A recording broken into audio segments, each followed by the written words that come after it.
Well, hi there. I am here with a male, the small one, and a female, the large one, of some of the least well-known of the New Caledonian geckos. And these are the Eurydactylodes, or Chameleon Geckos. These little geckos are just amazing. For starters, they have a really interesting look to them.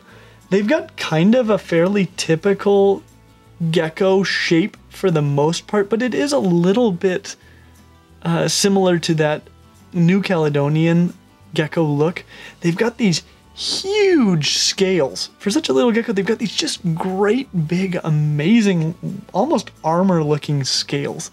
Really, really wild, very, very unique. And then they've got the body shape of kind of like a lychee, except with great big chunky tails. They're in many ways more like traditional geckos than are the other New Caledonian geckos, but as far as their temperament and their care, they're actually extremely similar to the other New Caledonian geckos. You may remember that I referenced the Chewy as being perhaps my very favorite of all the New Caledonian geckos, and the New Caledonian geckos are pretty much the coolest geckos in the world. And so that's saying a whole lot. These guys are very much like tiny Chewies when it comes to their behavior and their care. They're just super awesome. They do have toe pads like a lot of geckos, though they're not quite as good at climbing up glass and other slick surfaces as our mini geckos. These are more similar to the other New Caledonian geckos, which are kind of so-so at it. As geckos, these guys have eyelids that are sealed shut, and so they've got a clear eyelid over their eye, and the way they keep it clean is they lick their eyeball. And I love this about geckos generally. I've never seen a gecko that licks its eyeball as much as these guys do, though, which might make them the coolest geckos in the world. And so it may come as some surprise to you that these guys only get a 3.6 out of 5 when it comes to their overall score. That score hopefully will make a little bit more sense when we break this down into our 5 categories, which are handleability, care, hardiness, availability, and upfront costs. When it comes to handleability, we give the Eurydactylodes gecko a score of 4 out of 5. And really, the only reason they're losing any points at all is just because they're small. And these guys aren't kind of small. These guys are ridiculously small. These guys are almost morning gecko level small, which is really small. These guys could be just absolutely devastated by rough handling, very easily crushed. And that was just awful. I definitely would not recommend handing them to a small child for this reason. Really only kids, even adults, that you really trust with handling small reptiles. They also might slime you with sticky, smelly goo. I've never had this happen personally. If yours are used to handling, it's probably not something that's going to come up, but it is a magical superpower that they have, and something that you should be aware of before handling them. Other than those 2 little downsides, which are the reason that they lost a point, these guys are just perfect. They're just so perfect to handle. They don't tend to bite. They don't tend to run fast, which is a big deal because most of your other little geckos like this, like day geckos or house geckos, morning geckos, those geckos are crazy fast and they are going to run away from you, and you will not see them or catch them very easily. So, I mean, they'll run away from you, they'll hop down, they'll hop off this table, they'll run up the wall, they'll run into a corner somewhere, and I'll see them occasionally running across the wall, but I will be hard-pressed to ever catch them again.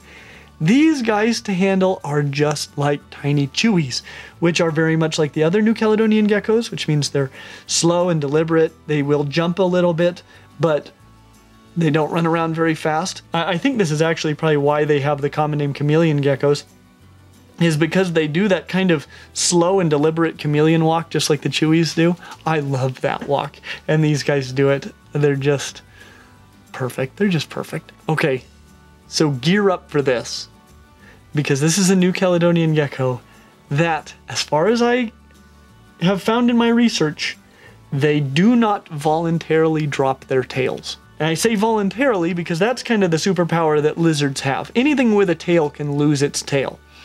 And these guys can lose their tail. They've actually probably still got the fracture points, they just don't voluntarily drop it, but it could get pulled off or pinched off or crushed off.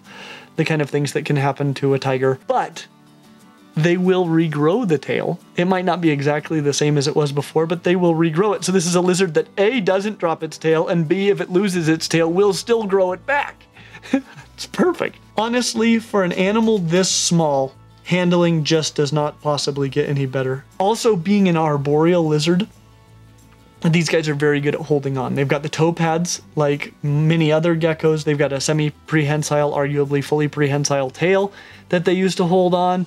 They're good at holding on to you, which is great because they're too small for you to hold on to them. And just for an animal this small, handling just could not possibly get any better, other than the sticky, smelly goo. They're glorious. When it comes to care, we give the Eurydactylodes gecko a score of 4 out of 5. Basically, if you think tiny crested gecko with a little bit more heat and more insects in their diet, you've pretty much got them figured out. Like crested geckos, these guys are going to need a more vertically oriented enclosure. These guys are definitely climbers. I would strongly recommend an enclosure like the one that we produced actually in our bioactive build video. That would be perfect for these guys. And honestly, that size is totally adequate even for a pair of these because they are so small. Make sure to maintain proper levels of humidity by misting them daily, giving them some droplets to drink off of, and also using substrates that will maintain humidity, but also dry out between mistings and that won't mold. These guys are going to eat primarily two things. They're going to eat crested gecko diet, which is like the greatest food anything can eat. It's just a powder that you add water to.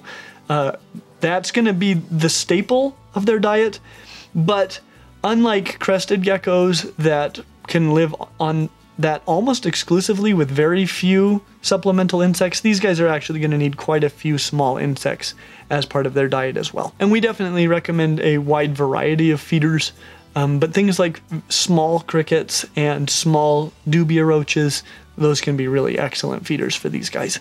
They are going to need some heat, which is different than most of the other New Caledonian geckos.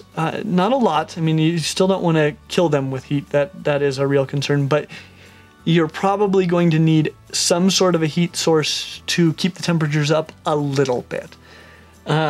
Provide a basking area and a temperature gradient so they can select an appropriate temperature for them at any given time.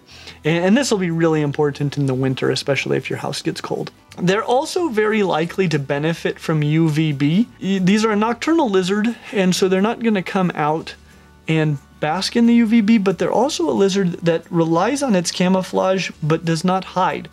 And so in the wild, during the day, these guys are still out, perched on a branch, and they're going to be exposed to high levels of UVB.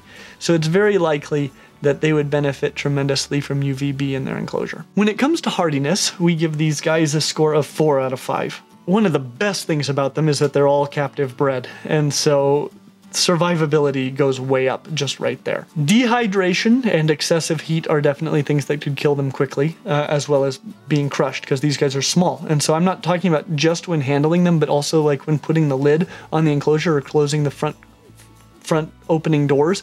You're going to want to make sure that they don't get crushed in there, because with not a lot of pressure, you could do them a tremendous amount of damage. As I said, excessive heat could be a problem, so you probably will need basking lights, and just be very careful with how hot they get. Make sure to monitor that really well. Otherwise, given appropriate care, these lizards should be just great. Just really great, really solid captives. When it comes to availability, we give the Eurydactylodes a score of 2 out of 5. These guys are available right now online.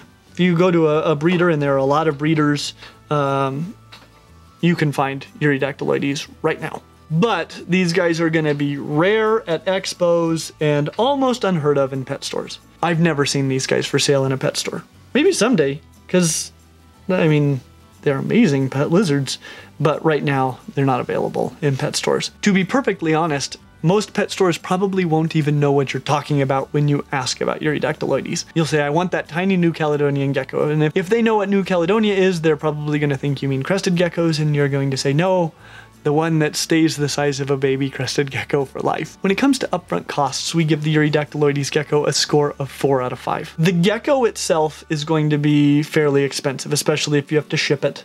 We're talking several $100s for a tiny gecko. Everything else is extremely reasonable because it's a tiny gecko. The enclosure is going to be affordable. Just make sure it has a good lid or you'll never see them again. You're going to need a substrate that holds moisture but won't mold. You're going to need a spray bottle or a misting system. I would recommend probably a misting system, at least if you want to go on vacation. Though misting these guys daily is not going to be that big of a deal. Climbing branches that won't mold also with high humidity, so stuff like spiderwood would be really good for this, also mopani. You're going to need crested gecko diet, UVB, bulb, and fixture, which is kind of expensive and needs to be replaced every 6 months to a year, depending on the type that you get. And depending on the temperatures in your house, probably a small low wattage basking light. All of this stuff, you know, adds up a little bit, but it's all pretty small. And we'll have links to all of these things down in the description. So, I mean, you can price them out right now. And that is why overall, the Eurydactylodes Chameleon Gecko gets a score of 3.6 out of 5. This is an expensive little gecko, but if you want something small, unique, and spectacular, the Eurydactylodes gecko might be the perfect pet gecko for you. I mean, honestly, there aren't too many people who are right for a reptile that wouldn't be able to really thoroughly enjoy these little guys. I mean, they're very affordable to keep. They don't require a lot of space. They're just amazing. They're amazing. They're just tiny chewies, and chewies are one of the best pet lizards in the world. In fact, we will have a link right here to our video on the chewy and actually all the New Caledonian geckos, because they're all pretty similar, and these guys will be part of that list. We also want to thank our patrons at Patreon for just making so many things possible. I don't know if you saw how cool the B-roll was today or how good our sound is, but those are all things that Patreon has allowed us to do, and we really appreciate you guys. So thank you so much for supporting our channel. As always, like and subscribe. Make sure to click that little bell so you get notifications when other totally bodacious tiny reptiles, and big reptiles, and amphibians, and who knows what all we'll cover come out, because you don't want to miss a single one. And we hope to see you real soon. They look like they're made out of stone that cracked. So cool. Root, I just don't... He's biting her again. He's biting her. He likes her. Do you hear that?